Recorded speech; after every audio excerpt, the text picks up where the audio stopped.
Good evening दोस्तों। स्वागत है आप सभी साथियों का। तो स्नातक स्तरीय मोस्ट इम्पोर्टेंट जो हमारा सीरीज चल रहा है चैप्टरों का, आज ये एपिसोड नंबर 5, जिसमें मैं आज भी कुछ रैंडम टॉपिक लेकर के आया हूँ, जहाँ से हमेशा यूके ट्रिपल एस सवाल बनाता ही है। तो चंदकालीन कर व्यवस्था देखेंगे, फिर इसमें अन्य टॉपिक भी मैं ऐड ऑन किया हूँ। तो इस टैक्स पॉलिसी से, जो चंदों की टैक्स पॉलिसी है, यहाँ से एक नंबर का सवाल पूछा ही जाएगा, देखने को मिलेगा, देखना आपको। तो चंदों के समय पे टोटल 36 प्रकार के टैक्स हुआ करते थे चंद शासन काल में। तो कितने कर हुआ करते थे? 36, जिन्हें छत्तीसी कहा गया है। जिन्हें क्या कहा गया है? छत्तीसी। और चंदों के समय जो सभी प्रकार के कर थे, उन्हें एक कहावत के तौर से भी इस तरीके से बोला जाता है: 36 रकम व 32 कलम। तो कई बार ऐसा सवाल बनता ही है कि चंदों के समय कर को किस नाम से भी आप जानते हैं, तो या किस नाम से पुकारा जाता था? तो 36 रकम व 32 कलम, जिसे बाद में गोरखाओं ने क्या किया था? समाप्त किया था। तो कई बार सवाल आता है, 36 रकम व 32 कलम टैक्स को किसने समाप्त किया था? तो गोरखाओं ने समाप्त किया था। ओके, तो आइए प्रॉपर स्टार्ट करते हम। टैक्सों के नाम कहाँ पे लगते थे, किससे लिया जाता था? पहला है जूलिया। तो जो जूलिया टैक्स था, ये नदी पुलों पर, जैसे जो नदी है उस पर जो पुल बनाया जाता है, लगने वाला टैक्स था। और सामान्य तौर से इसे सांगा नाम से भी जाना जाता था। तो सांगा क्या था चंद काल में? तो पूछा गया सवाल है। जूलिया क्या था? पूछा गया है। नदी पुलों पर लगने वाले टैक्स को किस नाम से जाना जाता था? तो जूलिया, या आप सांगा कहेंगे। ओके, नेक्स्ट सिरती। मोस्ट इंपॉर्टेंट लगा लीजिएगा, सिरती। यह एक नकद टैक्स था दोस्तों, जो माल भाबर व भोटिया व्यापारियों से वसूला जाता था। जो 84 माल परगना था भाबर, तराई क्षेत्र, और भोटिया व्यापारियों से यह वसूला जाता था। सिरती से ही सिरतान शब्द की उत्पत्ति हुई है। कई बार यह सवाल भी पूछा गया, सिरतान से आप क्या समझते हैं? नेक्स्ट है राखिया। इंपॉर्टेंट नहीं है, मांगा इंपॉर्टेंट है। युद्ध के समय लिया जाने वाला कर था, ये हर घर से लिया जाता था। जैसे सेना अगर युद्ध में जा रही है तो प्रत्येक घर से टैक्स लिया जाता था। खैनी कपिलिनी कर कुली बेकार टैक्स था। बेकर अनाज के रूप में देय कर था। तो ये इंपॉर्टेंट हो जाता है, बेकर से आप क्या समझते हैं? तो आज भी ये वर्ड गांव घरों में प्रचलित है। बेकर अनाज को भी कहा जाता है, ठीक है। यह अनाज के रूप में देय टैक्स था, याद रखिएगा। इसके बाद कटक। तो सेना के लिए लिया जाने वाला टैक्स था कटक। टाँट कर इम्पोर्टेंट हो सकता है। टाँट, जैसे हम कहते हैं ना, कभी कभार हम कहीं जाते हैं तो कपड़ों को टाल मटोल करना, मतलब बांध बूंद करके एक बैग में डालना। तो टाँट कर ऐसे याद रखेंगे। तो सूती वस्त्र व बुनकरों से लिया जाने वाला टैक्स था दोस्तों, ये चंद काल में। तो टाँट कर पूछा जाए तो आप क्या कहेंगे? सूती वस्त्रों, यानी आप सीधे कहेंगे बुनकरों से लिया जाने वाला टैक्स। नेक्स्ट है मिझारी कर। इम्पोर्टेंट है। मिझारी मीन्स आप ऐसे याद रखेंगे कि मैं झाड़ू लगाऊं जैसे, या फिर मैं कार्य करूं। तो कामगारों से लिया जाने वाला टैक्स था यह चंद काल में। साहू, साहू, ठीक है, वो south Africa, sorry, south Indian movie नहीं है ये साहू। साहू जो था चंद काल में एक टैक्स होता था, जो लेखक को देना होता था। इसे सावली भी कहा गया है। तो ये सवाल पूछा भी जाता है कि सावली चंद काल में क्या हुआ करता था? तो ये टैक्स हुआ करता था। नेक्स्ट है रंतगली। रंतगली भी एक टैक्स ही हुआ करता था, जो लेखक को ही दे था, यानी लेखकों को दिया जाने वाला टैक्स। और पिथौरागढ़ के मूनाकोट ताम्रपत्र में रंतगली टैक्स के बारे में उल्लेख है। नेक्स्ट है कूत। नकद के बदले दिया जाने वाला अनाज होता था ये। तो कूत क्या होता था? नगद के बदले दिया जाने वाला अनाज होता था। नेक्स्ट है भेंट। तो जैसे राजा राजकुमारों को दी जाने वाली भेंट, तो उसे कहते हैं भेंट। नेक्स्ट है सिकदार या नेगी कर। तो ये परगनाधिकारी को देकर था सिकदार। ठीक। लक्ष्मीचंद के मूनाकोट ताम्रपत्र में इसके लिए 2 रुपये कर ठहराया गया था। सिकदार नेगी कर पूरे गांव से लिया जाता था। तो सिकदार है या सिकदार नेगी कर है, ये पूरे गांव से लिया जाता था और लक्ष्मीचंद के मूनाकोट ताम्रपत्र में इसके बारे में बहुत विस्तृत तरीके से दिया गया है। नेक्स्ट है कनक टैक्स। कनक टैक्स जो होता था वो सौका व्यापारियों से लिया जाता था और स्वर्ण धूल के रूप में लिया जाता था। ओके। नेक्स्ट डाला नहीं पूछा जाएगा। मौ कर इम्पोर्टेंट है। मौ हर घर से लिया जाने वाला कर हुआ करता था।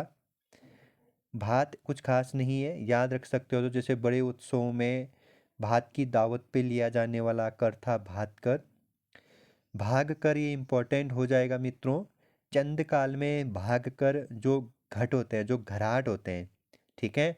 आप में से कई मित्र गए भी होंगे, मैं तो गया ही हूँ, या फिर देखा ही होगा आप लोगों ने घराट। तो घराटों पर लगने वाला टैक्स हुआ करता था भाग कर। ठीक है। ब्रिटिश काल में तो 1 रुपये और 2 रुपये हुआ करता था मौसमी पे और सदाबहार पे। ठीक। तो चंद काल में भाग कर था एक घराटों पर लगने वाला। नेक्स्ट न्योली कर न्याय पाने के लिए लिया जाने वाला कर था। न्यायवली बिष्टावली जो न्याय प्रथा चलाई थी चंद काल में, वो लक्ष्मी चंद ने चलाई थी, ये भी आपको याद रखना है। नेक्स्ट है रौलिया देवलिया।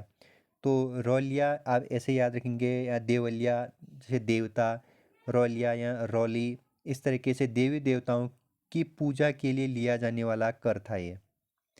नेक्स्ट है बजनिया। इम्पोर्टेंट है। बजनिया कहते हैं ना, आप लोकल वर्ड में भी यूज करते हो, नाच या नृत्य को, या इस तरीके से राजा के नृत्यकों व नृत्यिकाओं के लिए यह कर लिया जाता था चंद काल में, बजनिया कर। घोरियालो कुछ खास नहीं है।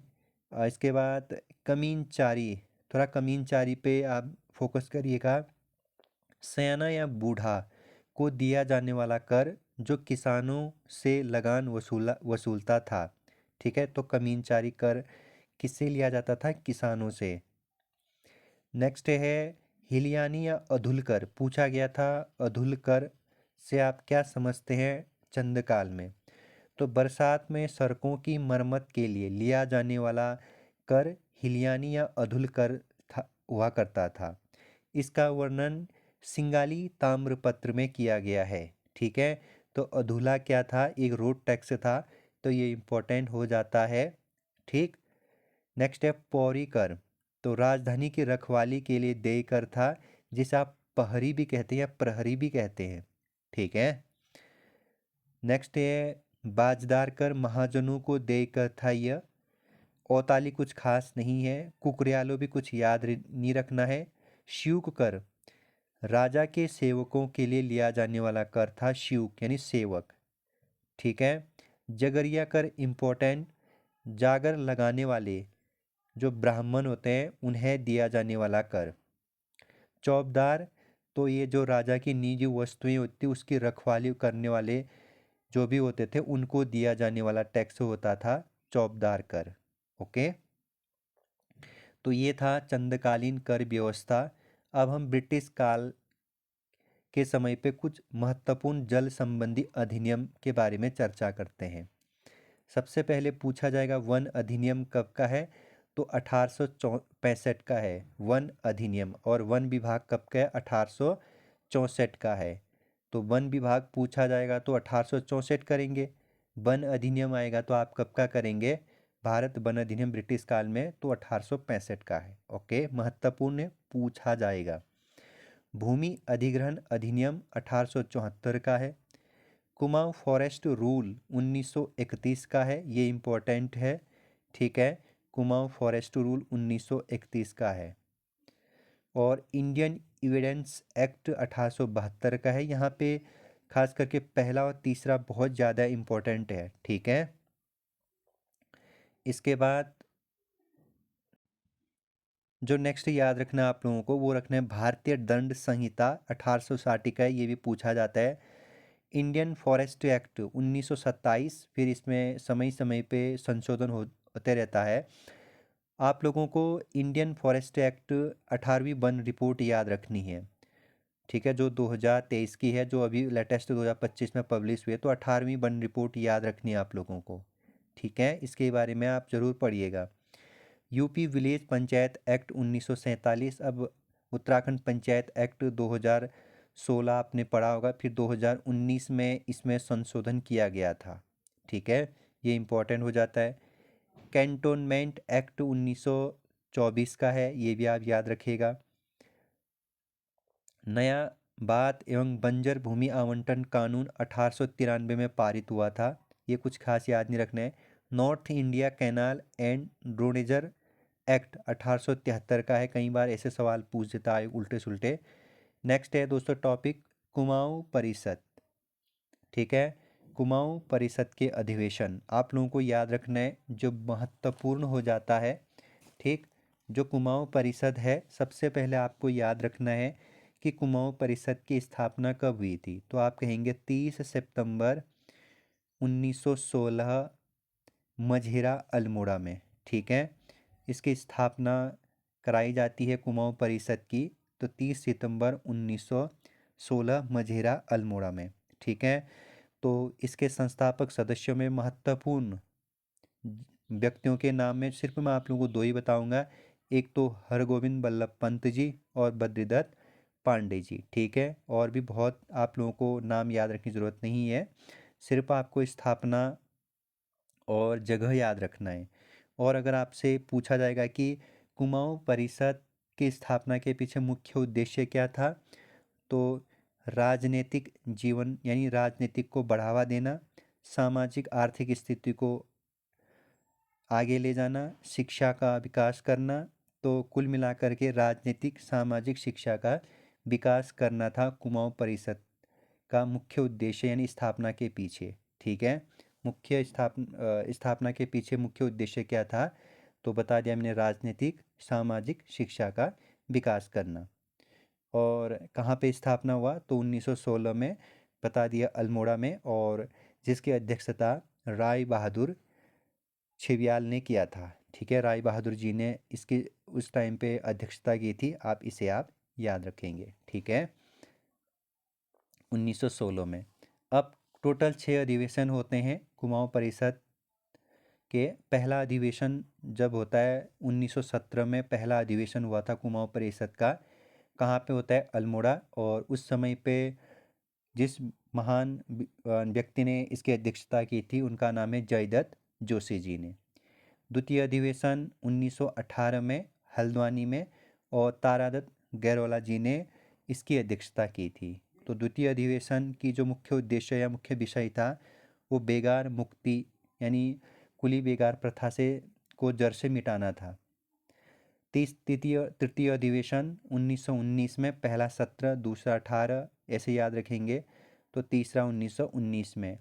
जो तीसरा अधिवेशन हुआ था वो कोटद्वार पोड़े गढ़वाल में होता है, और राय बहादुर बद्रीदत्त जोशी ने इसकी अध्यक्षता की थी। चतुर्थ अधिवेशन 1920 में होता है काशीपुर उधम सिंह नगर में, और हरगोविंद बल्लभ पंत जी इसकी क्या करते हैं, अध्यक्षता करते हैं, ठीक है। और फिर पंचम यानी पांचवा अधिवेशन होता है 1923 में, टनकपुर में होता है, और इसके अध्यक्षता बद्रीदत्त पांडे जी करते हैं। और लास्ट जो अधिवेशन 1926 में होता है, छठा अधिवेशन, रानीखेत के गनियातौली में होता है, और मुकुंदी लाल इसकी अध्यक्षता करते हैं उस समय पे, ठीक है, 1926 में। फिर 1926 में कुमाऊं परिषद का विलय अल्मोड़ा कांग्रेस में की जाती है, 1912 में जो बना था ना, तो 1926 में कुमाऊं परिषद का विलय कर दिया जाता है, ठीक है। तो इस तरीके से आपको याद रखना है। और यहाँ पे जो एक तृतीय अधिवेशन है यानी तीसरा अधिवेशन, वो हिंदू मुस्लिम एकता के लिए जाना जाता है, ठीक है, ये इम्पोर्टेंट हो जाता है। हिंदू मुस्लिम एकता के तौर पे कौन सा कुमाऊं परिषद अधिवेशन को जाना जाता है, तो तृतीय अधिवेशन में, ठीक है। और हिंदू मुस्लिम एकता के प्रतीक के तौर पे उत्तराखंड में बद्रीदत्त पांडे जी को जाना जाता है। ठीक है, तो कई बार इस तरह के सवाल भी बनता है। तो ऐसे ही मैं कल लेकर के आऊँगा फिर से कुछ महत्वपूर्ण योजनाएं। ठीक है, जो भारत सरकार और उत्तराखंड सरकार के होंगे। तो अपना ख्याल रखिएगा। ऐसे ही महत्वपूर्ण टॉपिक आप पढ़ते रहिए, सुनते रहिए। अपना ख्याल रखिएगा। Bye bye.